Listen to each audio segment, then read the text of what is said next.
같이 오신 분들 말고 같이 안 온 분들과 인사하십시다. 할렐루야. 오늘은 유대교와 기독교의 결별, 그리고 카톨릭과 개신교의 분리에 대하여 알아보도록 하겠습니다. 유대교, 카톨릭, 개신교, 이 세 종교는 뿌리가 같습니다.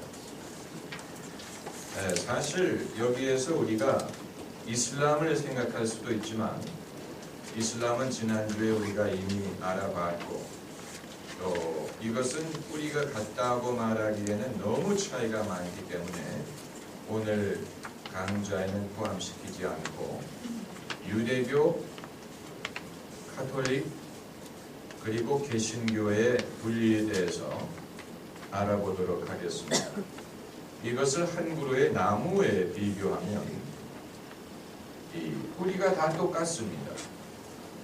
이 공통의 그 과거는 구약 시대, 이게 바로 구약 시대, 예수 그리스도께서 오시기 이전에 구약 시대, 이 유대교와 기독교와 뿌리가 같습니다. 당연하죠. 구약 성경이니까. 이 유대교의 창시자가 누구냐라고 말하기는 어렵습니다. 아브라함이라고 볼 수도 있고 모세라고 볼 수도 있지만 그렇다고 아브라함이 어떤 종교 체계를 시작한 게 아니고 모세가 이 이스라엘 백성을 인도할 때 이미 그들은 여호와 하나님에 대한 신앙을 갖고 있었습니다. 그렇기 때문에 어느 한 개인, 어느 한 시점에 유대교가 창시됐다고 말하기는 어렵지만 그럼에도 이 마태복음 1장에 있는 대로 예수님의 계보를 말할 때 아브라함의 자손, 다윗의 자손이라고 말하는 것을 보면 적어도 유대인에게 있어서 아브라함을 그들의 조상, 시조라고 보는 것을 알 수가 있습니다. 그래서 구약 시대에 이제 아브라함, 그리고 모세, 이것은 이제 구약 성경의 아주 중요한 뿌리가 되는 부분입니다.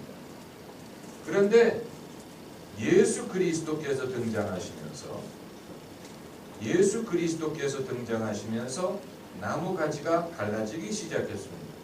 그래서 예수님을 그리스도라고 믿는 사람들이 기독교인이 됐고 예수님이 메시아라는 사실을 믿지 않는 사람들이 유대교를 지탱해 나가게 되었습니다. 초기 기독교인들은 다 유대인들이었어요. 예수님도 유대인이고 12사도도 유대인이고 오순절날 이 성령 받은 120명도 다 유대인이고 또 그날 세례받은 3,000명도 유대인이고 이 초기 기독교인들은 다 유대인들이었습니다. 사도 바울도 유대인이었습니다. 다 유대인들로 시작한 것입니다. 그러나 세월이 지나면서 예수님을 그리스도로 믿지 않는 유대인들의 무리가 주류를 이루게 되고 예수님을 그리스도로 믿는 사람들은 이제 더 이상 유대인들뿐만이 아니고 이방인을 포함하기 시작하면서 이 결별이 분명히 나타나게 되었다는 것입니다. 그래서 이 공식적인 결별은 추후 90년 경에 얌니아 회의에서 이건 유대인 바리새인들의 공회입니다. 추후 90년경 얌니아라는 곳에서 열린 회의에서 유대인들이 어떤 결정을 내렸냐면 앞으로는 이 회당에서 유대인들이 예배를 드리기 전에 예수를 믿는 사람들을 저주한다라는 결정을 내렸습니다. 그때부터 예수님을 믿는 유대인들은 더 이상 유대인들의 회당에 참여할 수가 없게 된 것입니다. 왜냐하면 예수를 믿는 사람들을 저주하는 문구로 예배를 시작하게 되니까 이제 이건 완전히 갈라서자는 얘기죠. 그 이전까지는 얌리아 회의가 있기 이전까지는 예수님을 믿는 유대인이나 예수님을 안 믿는 유대인이나 같이 섞여서 신앙생활을 했습니다. 우리가 그것을 어디서 찾아볼 수 있느냐 하면 사도행전 3장에서 찾아볼 수 있습니다. 사도행전 3장이 이 나면서부터 안전뱅이를 고친 그 사건 아닙니까? 사도행전 3장의 1절부터 보면은 제9시 기도 시간에 베드로와 요한이 성전에 올라갈새. 이 말은 이미 교회가 탄생한 이후에 이미 예수를 믿는 사람들이 모여서 세례를 받고 사도들의 가르침을 받기 시작한 이후에, 그럼에도 베드로와 요한이 예루살렘 성전에 들어가서 기도를 했다는 얘기입니다. 그 말은 예수님을 믿는 유대인들과 안 믿는 유대인들이 이 예루살렘 성전을 사용하는 것이라든가 또 같이 기도하는 것이라든가 이런 그들의 공동의 신앙생활을 같이 했다는 얘기가 되는 것입니다. 그런데 베드로와 요한이 이 성전에 올라가서 기도를 하기는 했지만, 그러나 그 성전에 모인 사람들 중에 예수님의 이름을 싫어하는 사람들이 있었다는 얘기죠. 그게 바로 4장에 나옵니다. 4장에 사도들이 백성에게 말할 때 제사장들과 성전 맡은 자와 사두개인들이 이르러 백성을 가르침과 예수를 들어 죽은 자 가운데 부활하는 도 전함을 싫어하며, 그러니까 이 믿는 유대인들과 안 믿는 유대인들이 같이 성전을 사용하고 같이 어떤 신앙생활을 했지만 벌써 갈등의 조짐이 나타나고 있었다는 얘기입니다. 안 믿는 유대인들이 유대교 사회의 주류를 이루었고, 그들이 제사장, 성전 맡은 자들, 이런 주류와 지도력을 갖고 있는 사람들이었기 때문에 그들로부터 박해와 핍박이 시작되는 조짐이 보였다는 것입니다. 그래서 최초로 순교한 사람이 누구지요? 스데반이죠. 최초로 순교한 사람은 예수님의 12사도 중에 하나가 아니고 7 제자 중에 하나였던 스데반이. 그 우리가 알아요. 12 제자 중에 제일 먼저 순교한 사람은 야고보죠. 요한의 형제 야고보가 제일 먼저 순교했지만 그 이전에 스데반이 누구에 의해서 순교를 당했습니까? 유대인들에 의해서, 바리새인들, 유대인들에 의해서 순교를 당했다는 말은 이제 예수님을 믿는 유대인들과 안 믿는 유대인들 간의 갈등이 발생하고 첨예한 대립을 하기 시작하고, 안 믿는 유대인들이 믿는 유대인들을 돌로 죽이는 그런 일까지 발생을 했다는 얘기입니다. 그래서 이제 이 나무를 계속 그려나가면 유대교는 지금까지 이어지고 있지만 기독교가 세계적인 종교로 발전을 하면서 이 카톨릭과 개신교가 갈라지게 된 계기가 바로 종교개혁이죠. 종교개혁. 이것은 1400년대 15세기에 일어난 것입니다. 그래서 이 카톨릭과 개신교로 갈라지게 됐습니다.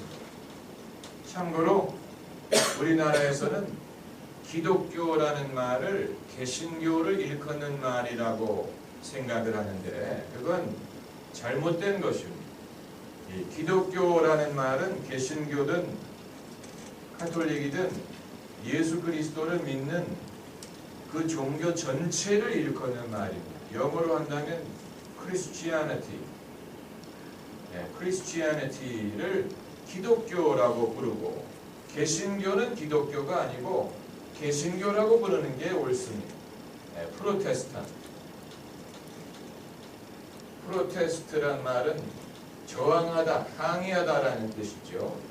그 개혁을 말하는 것인데, 그러므로 이 개신교를 기독교라고 부르는 것은 옳은 이 단어가 아닙니다. 기독교는 모든 천주교, 개신교, 동방정교, 러시아 종교, 콥틱 이런 그 예수 그리스도를 믿는 모든 그래서 이 크리스턴덤이란 단어도 있죠. 크리스턴덤이란 말은 마치 하나의 그 국가처럼 하나의 나라처럼 예수 그리스도를 믿는 사람들이 이루는 하나의 그 세상, 그것을 크리스턴덤이라고 부르는데, 크리스티아니티는 이 모든 예수 그리스도를 믿는 모든 교회를 포함하는 말입니다.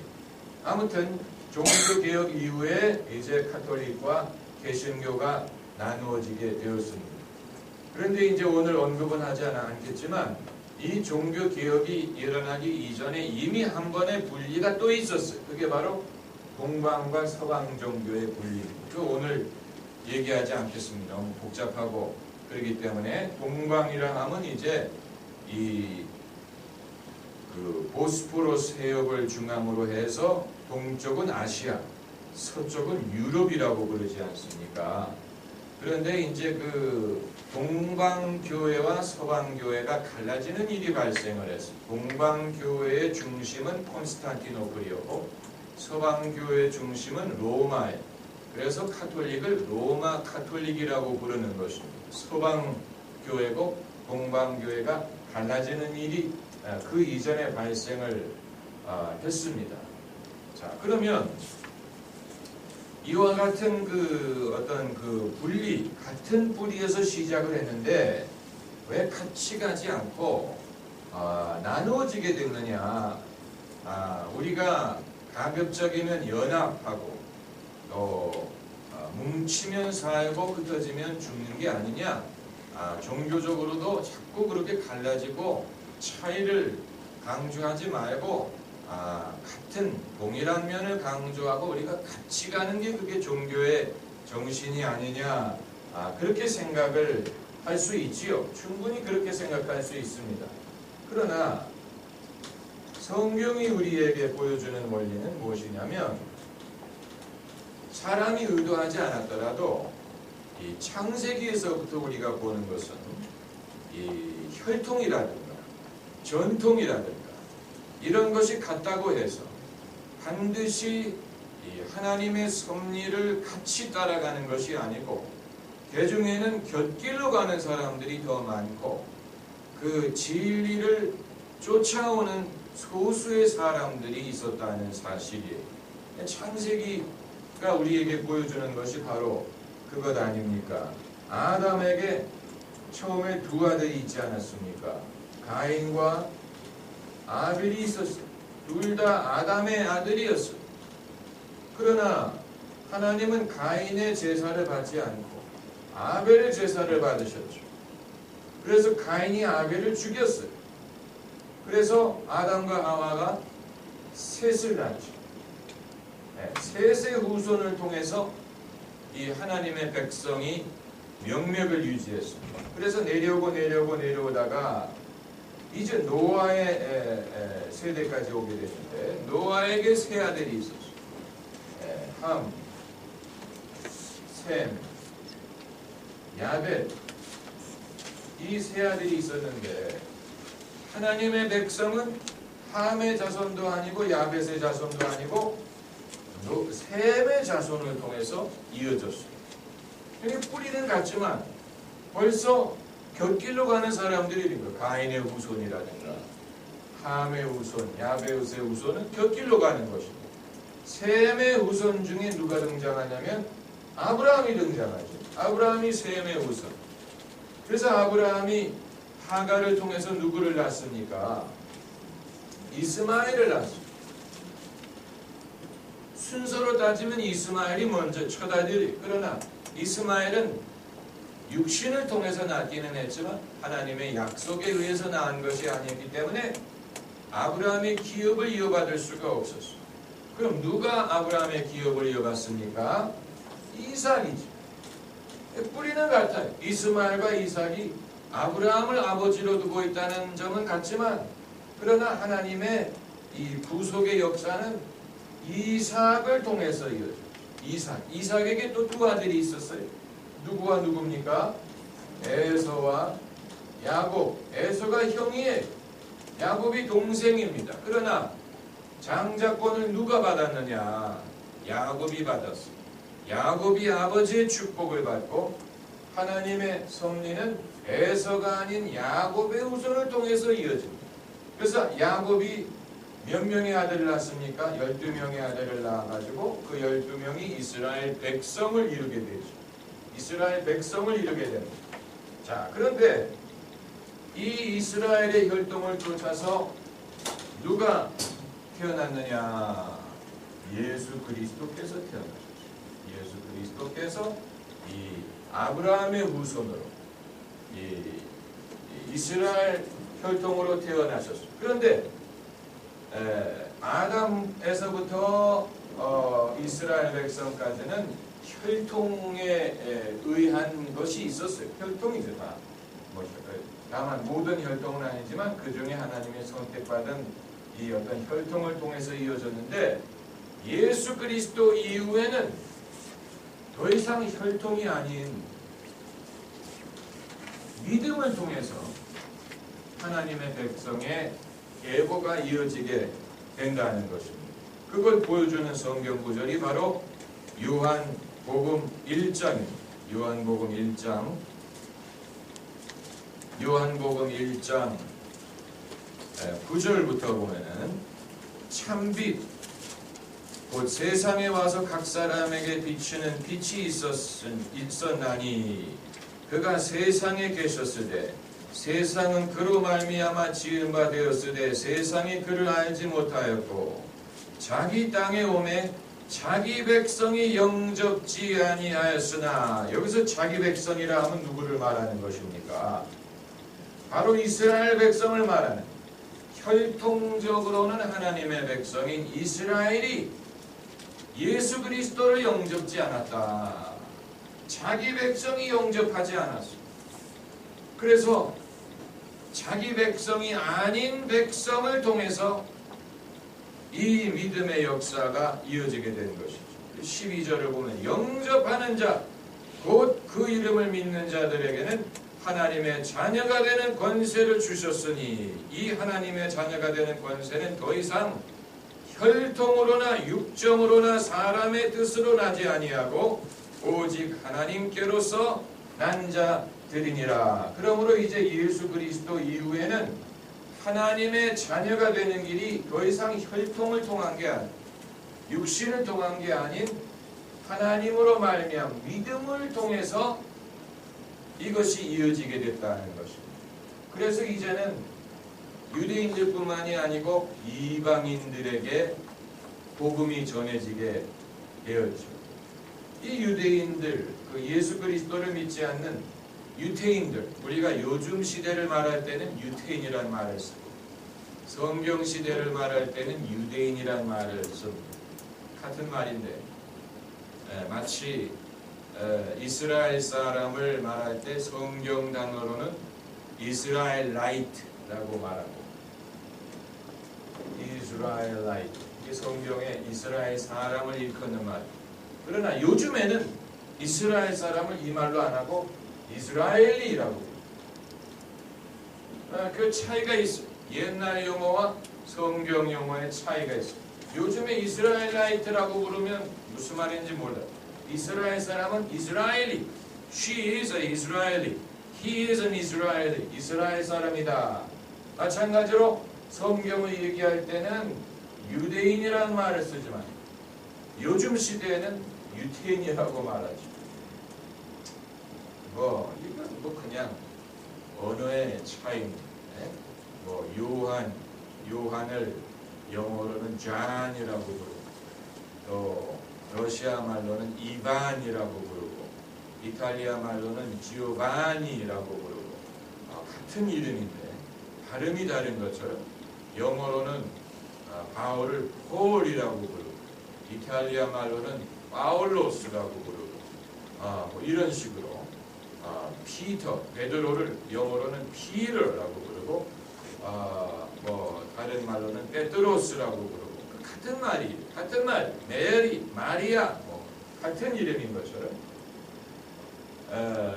유대인들에게 예수 그리스도를 믿지 않는 유대인들에게 한 가지 우리가 던질 수 있는 중요한 신학적인 질문은 원래 하나님의 의도가 너희들이 믿는 여호와 하나님의 신앙이 세계적인 신앙이 되는 것이 아니었느냐.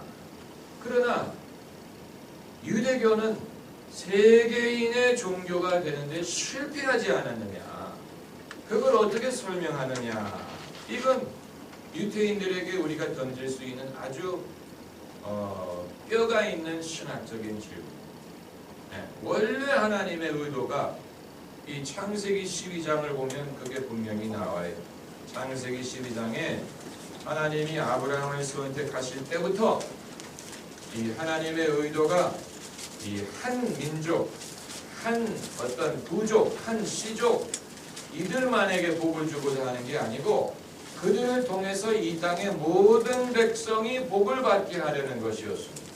이 창세기 12장 3절을 보면은 너를 축복하는 자에게는 내가 복을 내리고 너를 저주하는 자에게는 내가 저주하리니 땅에 어떤 족속이 모든 족속이 너를 인하여 복을 얻을 것이니라. 그러니까 하나님의 원래 의도는 이스라엘 민족을 통하여 이 땅의 모든 족속이 복을 받게 하기 위한 것이었는데 현재 유대교, 지금까지 유대교의 전력을 보면 세계적인 세계적인 종교가 되는데 실패하지 않았느냐. 그 역할을 기독교가 하지 않았느냐. 여기에 대해서 사실 유대인들이 흡족할 만한 대답을 하지 못한다는 그들이 실패했다는, 실수했다는 결론밖에는 우리가 내릴 수가 없고 결국은 어디서 실수했느냐. 예수 그리스도를 믿기 거부한 시점에서 실수합니다. 왜냐하면 하나님은 예수 그리스도를 통하여 모든 백성이 구원을 얻게 하려고 하셨기 때문에 더 이상 여호와를 믿는 신앙이 유대인들을 위한 게 아니고 모든 백성의 이 보편적인 신앙이 되게 하는 길이 예수님을 통한 것이었는데 유대인들이 예수님을 거부했기 때문에 유대교 신앙은 보편적인 종교가 되는데 실패한. 그 말은 유대교를 믿는 사람들은 유대인들 뿐. 예외가 한두 사람 있겠지만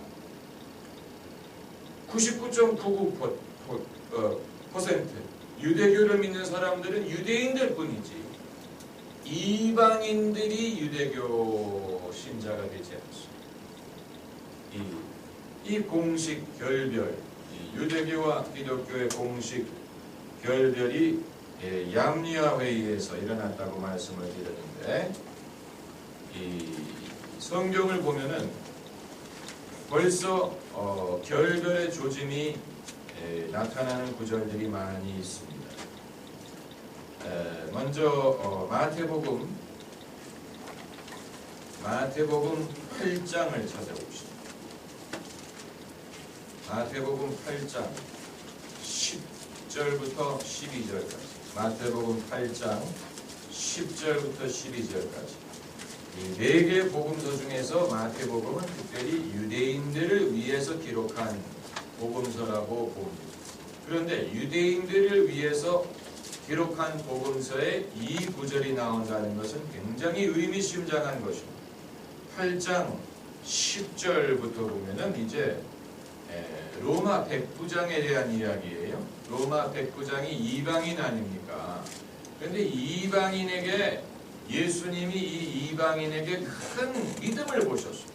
유대인들에게도 없는 믿음을 보신 것입니다. 그래서 이 예수님이 뭐라고 말씀하셨냐면은 10절에 예수께서 들으시고 기이 여겨 쫓는 자들에게 이르시되 내가 진실로 너희에게 이르노니 이스라엘 중 아무에게도 이만한 믿음을 만나보지 못하였노라. 또 너희에게 이르노니 동서로부터 많은 사람이 이르러 아브라함과 이삭과 야곱과 함께 천국에 앉으려니와 나라의 본 자손들은 바깥 어두운 데 쫓겨나 거기서 울며 이를 갈미 있으리라.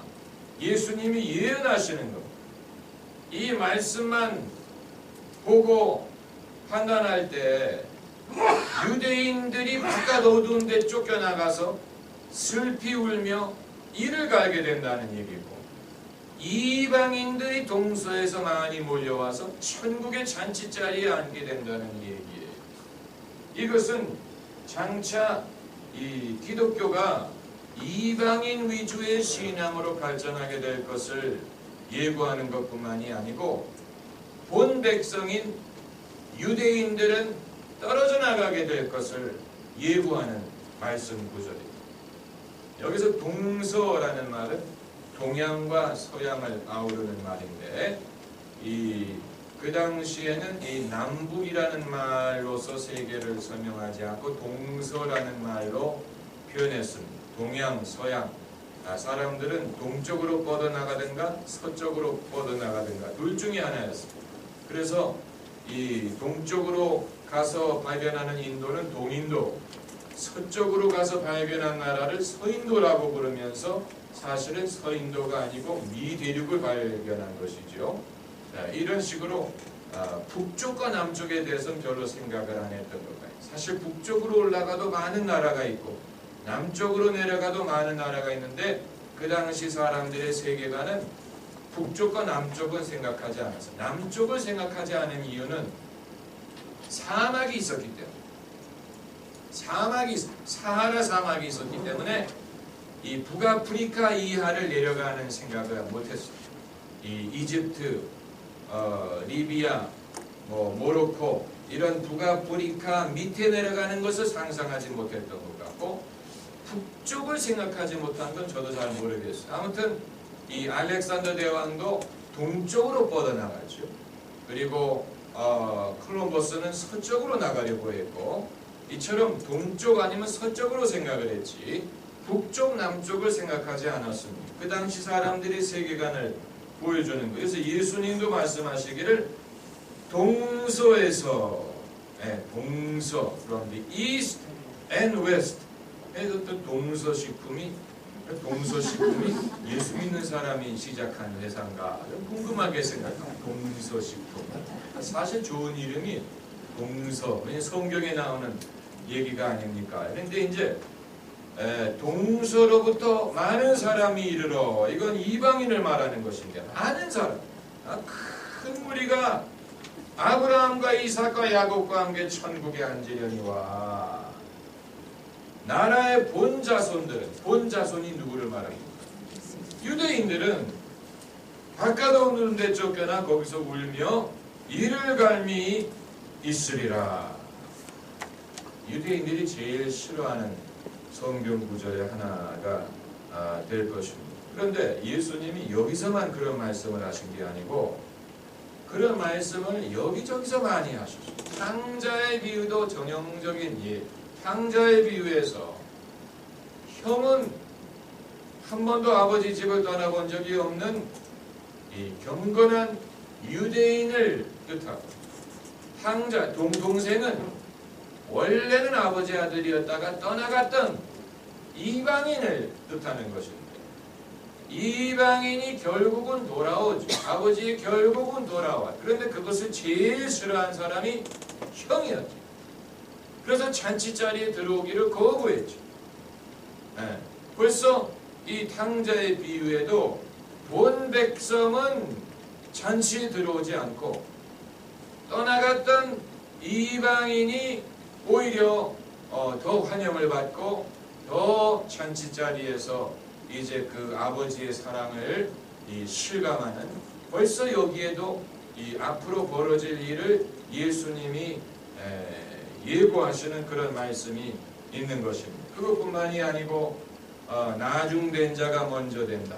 먼저 된 자가 나중된다. 이것도 다 그것을 염두에 둔 말씀입니다.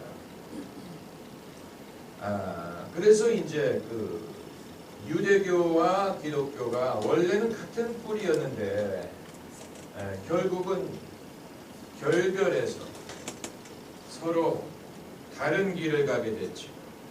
사실 쫓아낸 당사자는 유대인이 쫓아낸 거예요. 기독교인들을 유대인들이 쫓아낸 거예요. 그걸 또 보여주는 성경 구절이 있습니다. 요한복음 9장에는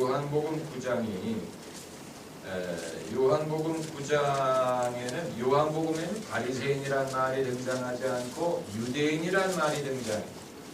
마태복음, 마가복음에는 바리새인들이 악당이었는데 요한복음에는 아예 바리새인이란 말을 쓰지 않고 유대인이란 말로써 예수님을 반대하는 사람들을 유대인이란 말로써 묘사를 하고 있는 것은 이 요한복음이 훨씬 나중에 기록됐다는 것과 신학적인 발전이 이루어졌다는 것과 또 기독교와 유대교의 결별이 더 진행됐다는 것을 보여주는 것입니다. 그런데 요한복음 9장 34절을 보시면은 이건 이제 안식일날 눈을 뜬 사람의 이야기예요. 34절을 보면 저희가 대답하여 가로되 내가 온전히 죄 가운데서 나서 우리를 가르치느냐 하고 이에 쫓아내어 보내니라.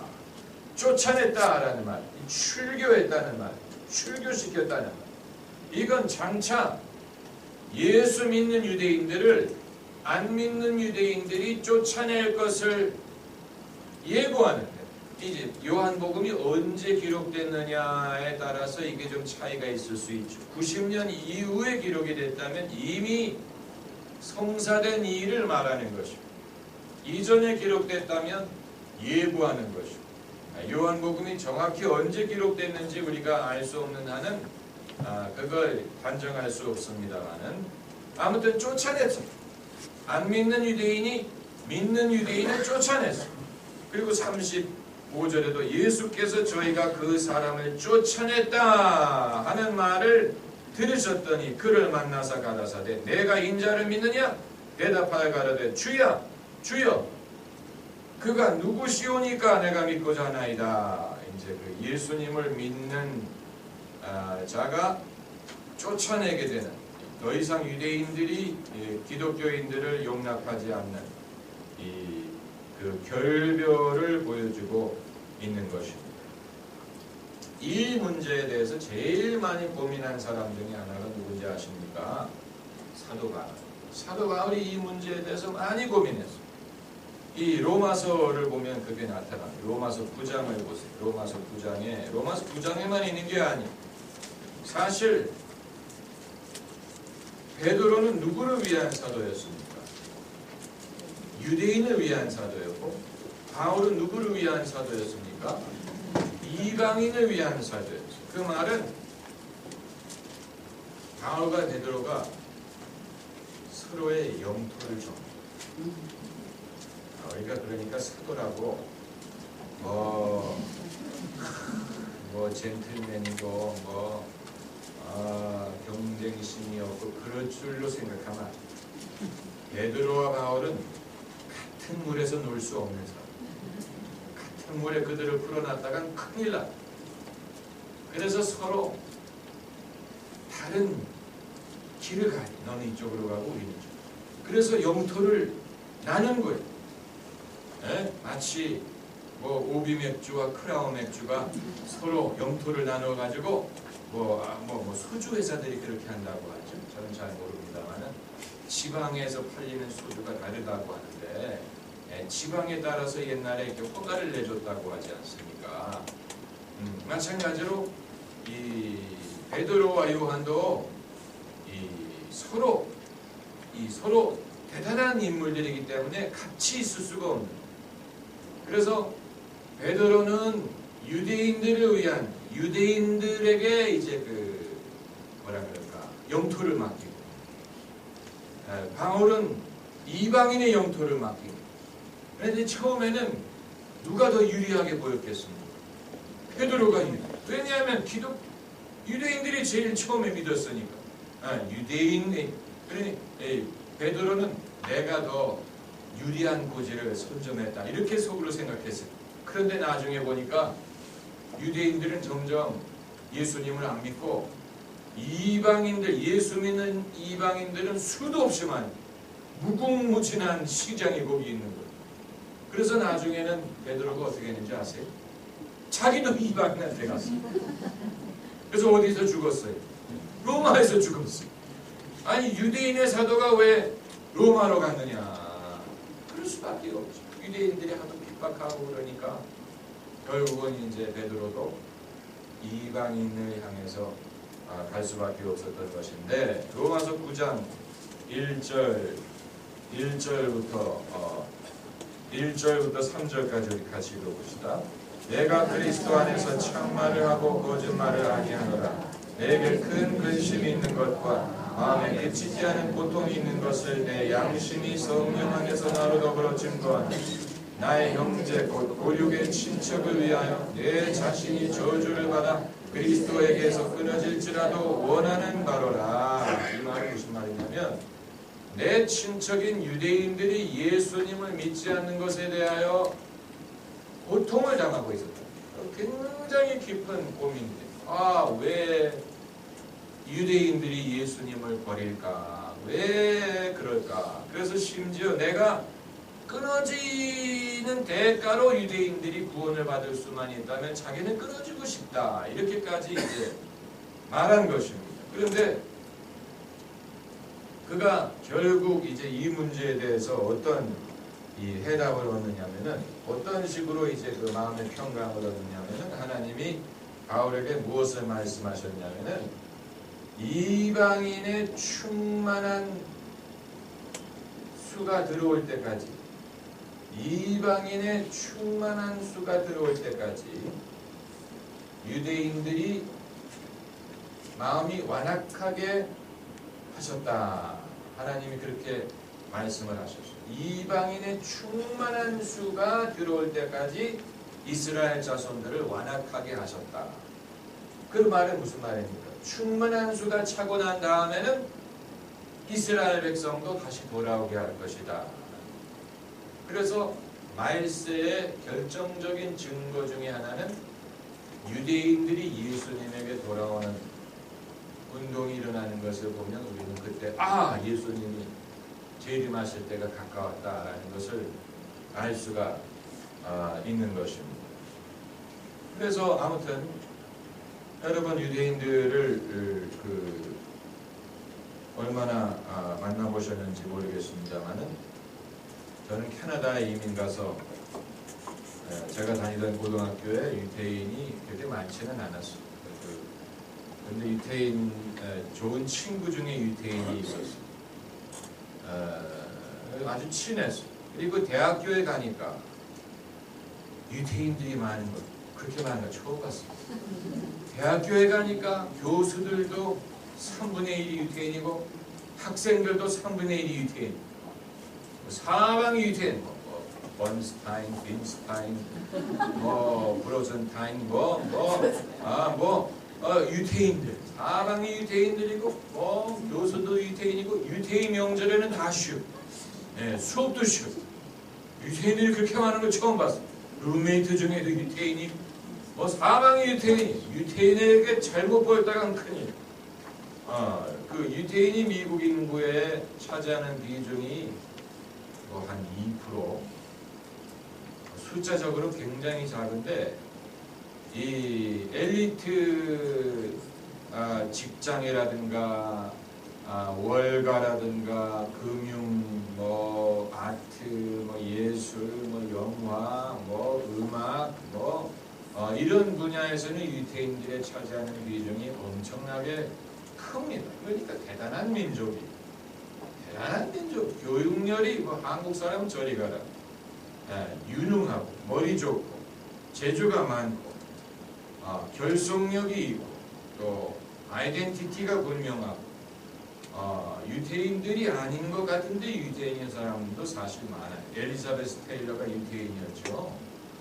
또 뭐 현재 뭐 많은 그 연예인들 이 가장 유명한 유태인 그 영화 감독이 누굽니까? 스필버그 많이 있습니다. 그런데 유대인들은 지금도 예수님을 믿지 않습니다.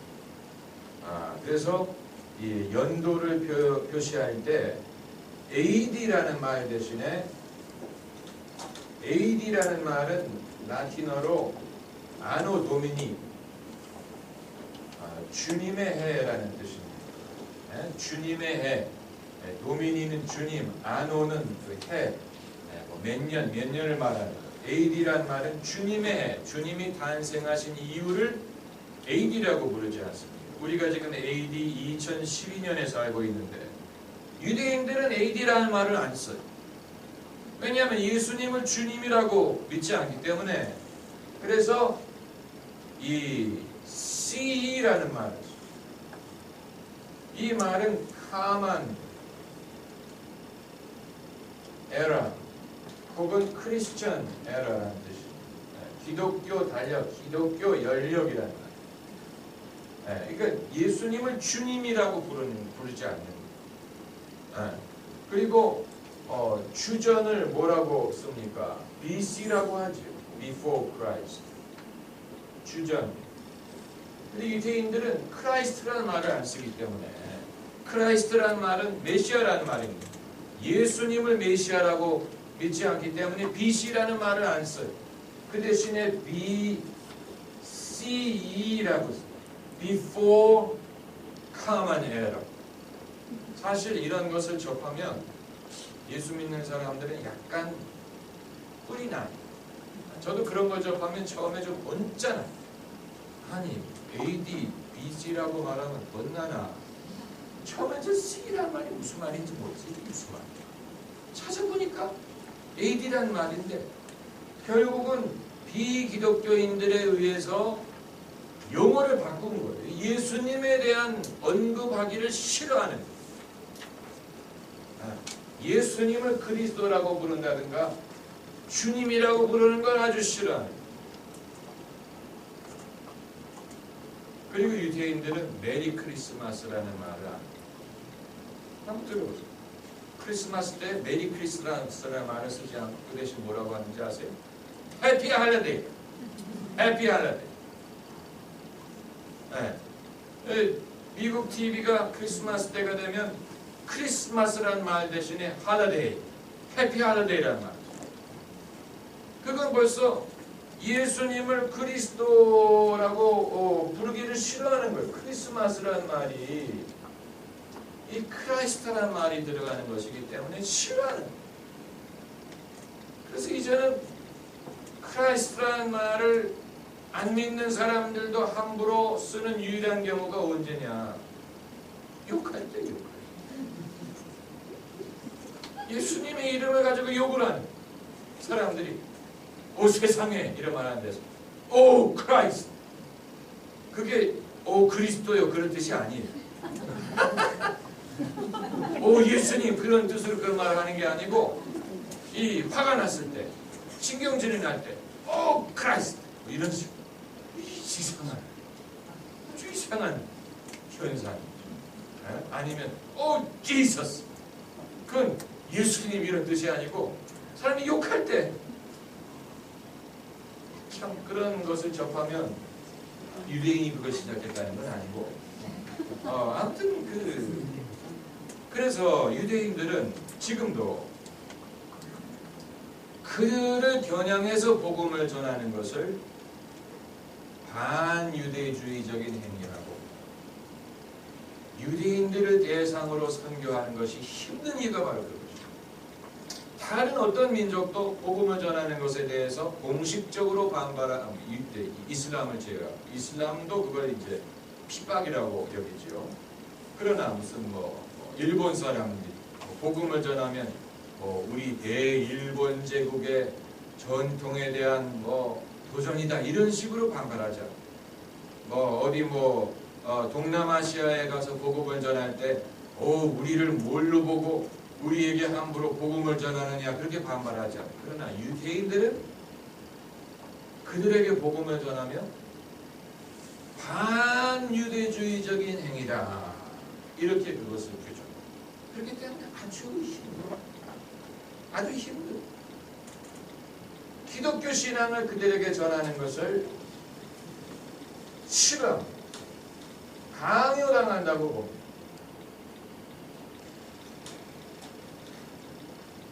그런데 그들이 그렇게 생각하게 되는 역사적인 사건들이 있습니다. 과거의 경험 때문에 그들이 그렇게 반발하는 것입니다.